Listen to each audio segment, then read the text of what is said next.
Meus amigos, eu estou aqui em Curitiba, né, para poder acompanhar o Congresso Internacional. Eu estou aqui com nossos irmãos, olha só. Isso aqui é tudo irmão, meus amigos. Todos aqui, irmãos, testemunhas de Jeová. E estamos aqui completamente edificados, revigorantes, tá? E o Congresso vai acontecer nesse final de semana. E a capital do Paraná é uma capital testemunha de Jeová. Só tem testemunha de Jeová aqui, meus amigos.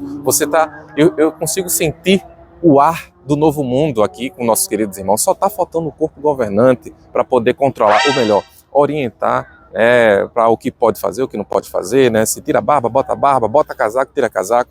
Só está faltando nossos irmãos do corpo governante. Mas é isso, meus amigos. Até a próxima. Fica ligado que o Pioneiro vai mostrar tudo.